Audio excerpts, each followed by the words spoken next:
ప్రయత్నం చేద్దాం. వినయ్ సార్ చెప్పండి, ఏం జరిగింది? శిరీష ఎట్లా మృతి చెందింది? సార్ నైట్ నేను 10 o'clock వచ్చాను. అన్నం తింటున్నారు. నేను వచ్చి సరే నేను వాళ్ళు తిన్నాక నేను కొంచెం తినేసి పడుకున్నప్పుడు ఏదో నేను పడుకున్నా. మా సిస్టర్ ఏదో పెయిన్ లాగుంది అనంట. చచ్చిపోయానంటే పీసీఎం పెట్టినారు. ఆ రూమ్లో పడుకుంది. 8:30కి వాటర్ వస్తాయి సార్, జమునా టవర్స్లో వాటర్ వస్తాయి. వాటర్ సౌండ్కి మార్నింగ్ 8:30కి అమ్మాయి లేచేది కూడా 8-8:30 అవుతుంది. లేదు 9-9:30కి మామూలుగా డ్యూటీకి వెళ్తుంది. లేచి స్నానం చేసి వెళ్తుంది. ఆల్రెడీ సండే కదా అని చెప్పి 8:30 వాటర్ వస్తుంటే లేపింది. అరుస్తూ ఉంది. మా సిస్టరు రూమ్లో. అది ఏందా అని కొంచెం చూసి బయట ఏమన్నా అంటే నాకు అపార్ట్మెంట్ కొంచెం బయటకే ఉంటుంది. బయట నుంచి ఏమో అని మళ్ళీ ఇక్కడ ఇంట్లో నుంచే ఉందని చెప్పి లేచి చూసేసరికి రూమ్లో ఈమెకు ఇట్లా అంటా ఉంది. ఏమైంది ఏం లేదు వినయ్ అన్నది. అంతే, అయిపోయిందిలే వినయ్ ఏం లేదు అన్నది. ఇంకమ్మటే 108కి ఫోన్ చేసినాం సార్.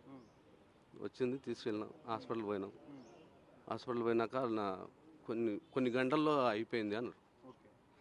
శిరీషకు మీకు అసలు ఎప్పుడు వివాహం జరిగింది? మీరు లవ్ మ్యారేజ్ చేసుకున్నట్లు కూడా తెలుసు సార్. 2016 సన్ రైజ్ హాస్పిటల్లో నేను ఎంప్లాయ్, నేను రిసెప్షను, ఆ అమ్మాయి సిస్టరు, మా అక్క అక్కడ ఎంఓడి.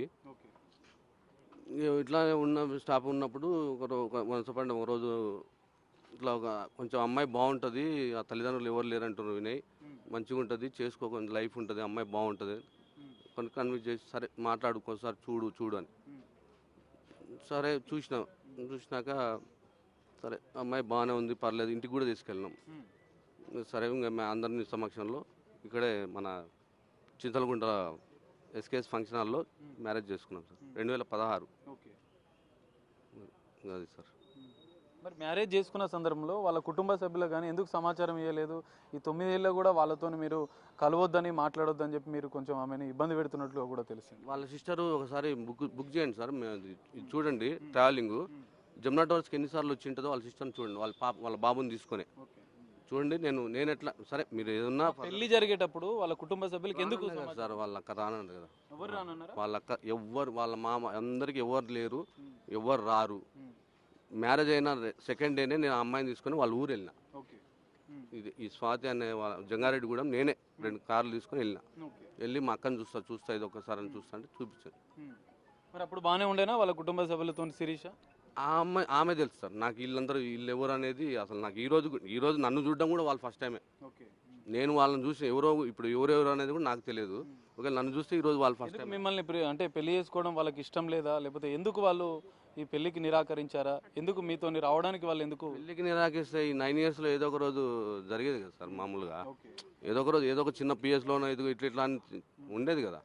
మరి 9 yearsలో లేని ఈరోజు నిరాకరించి అంటే నాకే అర్థం కాలేదు సార్. అసలు నేను ఇప్పుడు అసలు ఏం జరిగింది, అమ్మాయి ఎందుకు ఏమైంది తెలుసుకోవాలని నేను కూడా వెయిట్ చేస్తున్నా. చూద్దాం అసలు ఇది విషయం ఏందో తెలుసుకొని పోదామని. వాళ్ళేమో మీరే ఏదో చేశారని చెప్పి వాళ్ళు ఆరోపణలు చేస్తున్నారు సార్. అది రిపోర్టు దేనికైనా ఎటువంటి దానికైనా నాది ఉంది అంటే మీరు ఊరి అయినా యావజ్జీవైనా వేయండి, నేను దానికి కట్టుబడి ఉంటా. మీ ముందే చెప్తున్నా, నేను ఎక్కడికి పోయేటోని కాదు, ఉండేటోని కాదు. ఏది జరిగితే అది జరిగినండి సార్. అంటే మీరేం జాబ్ చేయరు, మధ్యాహ్నానికి బానిస్తే తరచూ వేధిస్తున్నారని చెప్పి వాళ్ళు ఆరోపణలు చేస్తున్నారు. ఆమె 2 years లేకపోతే నేనే కదా సార్ వాళ్ళ అక్కకి డబ్బులు పంపించాలన్నా నేను చెప్పి పంపించేది కదా. వాళ్ళ ఇంట్లో వాళ్ళకి ఏదన్నా కావాలన్నా, వాళ్ళకి కూలర్ కావాలన్నా, ఇవి కావాలన్నా నేను కదా పంపించేది. ఆమె 2 lakhs ఆన్లైన్ యాప్లో డబ్బులు వస్తున్నాయని పోతే నైట్ డెవలప్మెంట్లో ఉంటే తీసుకొచ్చి అమ్మ వాళ్ళు తిడతారేమో మా నాన్న అకౌంట్లోంచి ట్రాన్స్ఫర్ చేసుకొని పెడితే వాడు ఎస్కేప్ అయ్యిండు ఆన్లైన్లో. 2021 మన సైదాబాద్లో కూడా కంప్లైంట్ ఇచ్చిన సైబర్ క్రైమ్లో. ఈ 9 ఏళ్ళు మీరు అంతా అంటే బాగానే ఉండేదా శిరీష? మీకు ఎప్పుడు ఎలాంటి ఇబ్బంది? అమ్మాయి అసలు నాతో అసలు ఎందుకో అది దేవుడు తెలుసు. నేను ఆ అమ్మాయి ఒకవేళ చేసుకునే అంతవరకు వస్తే ఆడపిల్లల్ని కొట్టేవాడిని నేను అనుకుంటే నా సర్కిల్లో కూడా తెలుసుకోండి సార్, తెలుసుకోండి, నా యాక్టివిటీ కూడా తెలుసుకోండి. నాది ఇంతకుముందు ఏమన్నా ఫర్దర్ ఉందా ఏదన్నది అది తెలుసుకొని వాళ్ళే డిసైడ్ చేస్తారు. వాళ్ళు అయినాకనే ఇది ఏదన్నా జరుగుతుంది.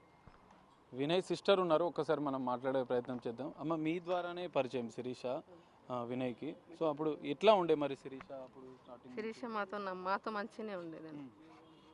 మాకు ఎటువంటి కొట్లాటలు గొడవలు ఏం లేవు అసలు. ఎప్పుడు మాతో మా ఆనందంగా జాబ్ చేసేది, మేము చేసేవాళ్ళం, ఆమె చేసుకునేది. మంచి లైఫే ఉండింది. సడన్గా ఇట్లా అయింది, మాకు కూడా తెలియట్లేదు ఏమైంది అన్నది, మాకు కూడా తెలియట్లేదు. 14 years. నిన్న ఏం జరిగింది? నిన్న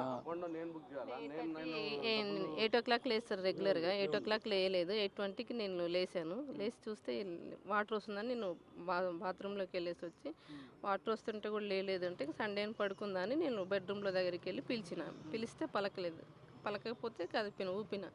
ఊపితే కూడా ఏం చలనం లేకపోతే నేను సిపిఆర్ అట్లా స్టార్ట్ చేసి లేపడానికి ట్రై చేసిన.